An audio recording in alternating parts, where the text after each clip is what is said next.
क्या आपने कभी सुना है कि मजहब बदलो, शादी करो और इनाम पाओ 5 लाख? क्या आपने कभी सोचा है कि किसी को प्यार के जाल में फंसाने के लिए लाखों रुपए का इनाम दिया जा सकता है? अगर नहीं तो ठहरिए, आज हम आपको एक ऐसी सच्चाई से रूबरू कराएंगे जिसे सुनकर आपके पैरों तले जमीन खिसक जाएगी। एक ऐसी कहानी जो धर्म, राजनीति और प्यार के बीच की उलझी हुई डोर को सामने लाती है। भगवा लव ट्रैप। एक ऐसा सच, एक ऐसा शब्द, एक ऐसी थ्योरी जिसने पूरे देश में एक नई बहस छेड़ दी है। यह वह थ्योरी है जिसके मुताबिक कुछ हिंदू संगठन और उनसे जुड़े लोग, नेता खुलेआम मुस्लिम लड़कियों को लुभाने और उनका धर्म परिवर्तन कराने की पूरी कोशिश कर रहे हैं। क्या यह सिर्फ एक आरोप है या इसके पीछे कोई सच्चाई भी है? इसके पीछे कोई गहरी साजिश है? आइए इस कहानी की एक एक परतें खोलते हैं और समझने की कोशिश करते हैं कि आखिर क्या है ये पूरा खेल। आप देख रहे हैं मिल्लत टाइम्स और मैं हूं आपके साथ सिराज। यह है कर्नाटक के विधायक बसनगौड़ा पाटिल यतनलाल। इनका एक बयान इन दिनों सोशल मीडिया पर जमकर वायरल हो रहा है, जिसने पूरे देश में विवाद खड़ा कर दिया है। यतनलाल ने खुलेआम ऐलान किया है कि जो भी हिंदू युवक, हिंदू व्यक्ति मुस्लिम लड़की से शादी करेगा उसे 5 लाख की आर्थिक सहायता दी जाएगी। 5 लाख, आप सुन रहे हैं, 5 लाख का इनाम। क्या यह प्यार को बढ़ावा देना है या फिर कुछ और? यह सिर्फ एक अकेला मामला नहीं है, यह एक ऐसी मानसिकता को दिखाता है जो हमारे समाज की नींव हिला रही है। और अब मिलिए योगी ब्रिगेड के प्रदेश अध्यक्ष कुंवर अजय तोमर से। जी हां दर्शकों, इनका बयान यतनलाल से भी एक कदम आगे का है। तोमर कहते हैं कि जो मुस्लिम लड़कियां सनातन धर्म में आस्था रखती हैं और उनका हिंदू दोस्त है तो हम उनकी शादी करवाएंगे, सारा खर्च उठाएंगे और तो और उन्हें संरक्षण देंगे। संरक्षण यानी सुरक्षा, लेकिन किससे? क्या यह बयान समाज में सद्भाव बढ़ाने का काम कर रहा है या आग में घी डालने का? एक तरफ तोमर कहते हैं कि वे मुस्लिम लड़कियों को सम्मान दिलाएंगे, दूसरी तरफ वे उनके धर्म और समुदाय पर सीधे सीधे वार कर रहे हैं, सवाल उठा रहे हैं। क्या यह प्यार है या धर्म परिवर्तन की खुली अपील?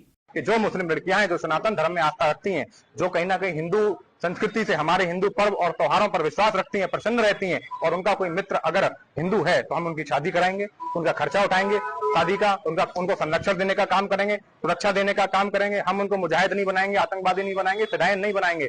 हम उनको 3 तलाक और हलाला जैसी कुरीति से छुटकारा दिलाएंगे और उनको देवी के स्वरूप में अपने सम्मान के साथ रखेंगे। यह सिर्फ बयानबाजी तक सीमित नहीं है। हैदराबाद से एक ऐसी खबर सामने आई है जिसने सबको चौंका दिया है, सबको सोचने पे मजबूर कर दिया है।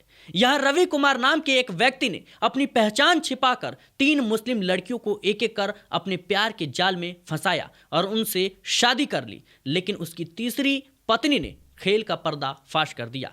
पत्नी ने शिकायत किया और कहीं ना कहीं उसका सारा जो खेल है वो सबके सामने आ गया। पुलिस ने कार्रवाई शुरू कर दी है। सोचिए, एक लड़का अपनी असली पहचान और धर्म छिपाकर ऐसा क्यों करेगा और क्यों सिर्फ मुस्लिम लड़कियों को ही निशाना बनाया गया?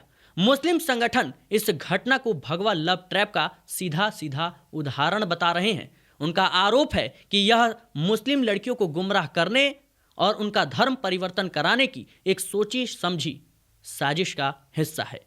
लेकिन यह सिर्फ आम लोगों तक ही सीमित नहीं है। इस तरह के बयान और घटनाएं जिन्हें देखकर लगता है कि यह कोई निजी मामला नहीं है, अब सार्वजनिक मंचों पर खुलेआम ऐसे ऐलान किए जा रहे हैं और पहले से चलती आ रही हैं। इसकी शुरुआत बहुत पहले हो चुकी है। अप्रैल 2023 में साध्वी प्राची ने उत्तर प्रदेश के बरेली में एक ऐसा बयान दिया जिस पर काफी विवाद खड़ा हुआ। उन्होंने सीधे तौर पर कहा कि मुस्लिम लड़कियां हिंदू लड़कों से शादी कर ले तो उनकी जिंदगी बेहतर हो जाएगी। क्या यह किसी को बेहतर जिंदगी देने का सुझाव है या सीधे सीधे धर्म परिवर्तन के लिए उकसाना? क्या यह बयान हमारे देश के सद्भाव को नहीं बिगाड़ता?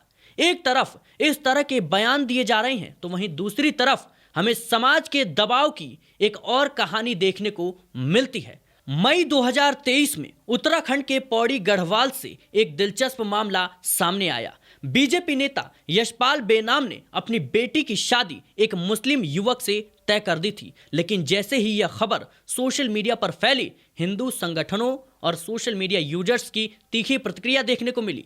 दबाव बनाया गया, भारी दबाव के चलते यशपाल बेनाम को अपनी बेटी की शादी स्थगित करनी पड़ी। यह घटना हमें दिखाती है कि हमारे समाज में इस तरह के अंतर धार्मिक विवाहों को कितनी मुश्किलों का सामना करना पड़ता है। इन सभी घटनाओं को एक साथ देखें तो यह पैटर्न समझ में आता है कि एक तरफ हिंदू संगठन मुस्लिम लड़कियों को हिंदू लड़कों से शादी कराने के लिए उकसा रहे हैं, तो वहीं दूसरी तरफ खुद हिंदू लड़की के मुस्लिम लड़के से शादी का विरोध कर रहे हैं। क्या यह दोहरा मापदंड नहीं है? क्या यह सिर्फ धर्म और राजनीति का खेल नहीं है, जिसमें प्यार और रिश्ते सिर्फ मोहरे बन रहे हैं? यह सिर्फ बयानबाजी नहीं है, यह हमारे देश के कानूनों की भी अवहेलना है। आप सोच रहे होंगे कि हमारे देश में धर्मांतरण के खिलाफ कानून है, और आप बिल्कुल सही सोच रहे हैं, लेकिन क्या ये कानून इन बयानों पर लागू नहीं होते? आइए देखते हैं कि आखिर देश के अलग अलग राज्यों में धर्मांतरण विरोधी कानून क्या कहते हैं। लेकिन उससे पहले मुस्लिम भाइयों और बहनों से एक सवाल, क्या आप जान रहे हैं कि आपकी बेटियों को टारगेट किया जा रहा है? क्या आपके घरों में धर्म के नाम पर प्यार की आड़ में प्लानिंग हो रही है? उत्तर प्रदेश जबरन धर्मांतरण पर 5 साल की जेल और 15,000 का जुर्माना, नाबालिग महिला या SC/ST के लिए 10 साल की सजा और 25,000 का जुर्माना। गुजरात 10 साल की कैद और 25,000 से 50,000 तक का जुर्माना। मध्य प्रदेश 10 साल की सजा और 50,000 तक का जुर्माना। उत्तराखंड 7 साल की सजा और 50,000 तक का जुर्माना।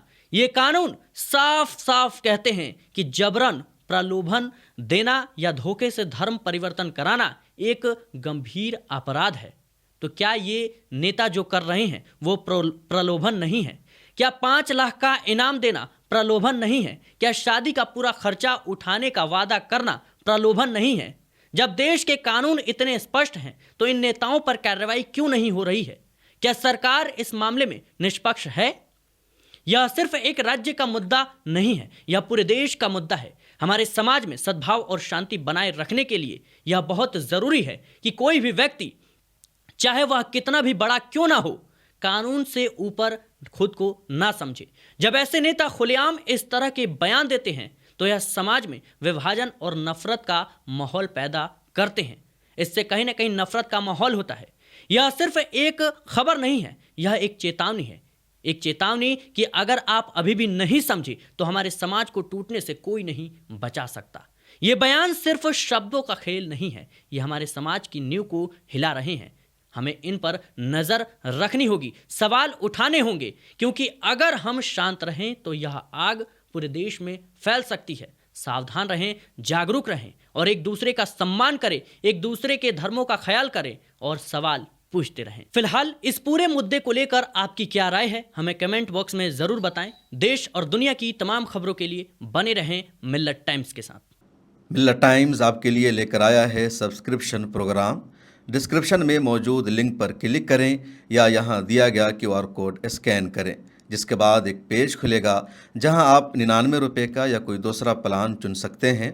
फिर सब्सक्राइब नाउ पर क्लिक करें, उसके बाद अपना ईमेल, फ़ोन नंबर और नाम दर्ज करें और प्रोसीड पर जाएं। एक नया पेज खुलेगा जहां आपको अपना UPI ID डालना है। फिर फ़ोन पे, गूगल पे या पेटीएम पर जाएं और वहां जो नोटिफिकेशन आया है उसको ओके कर दें। बस आप बन जाएंगे मिल्लत टाइम्स के सब्सक्राइबर और खुसूसी मेंबर।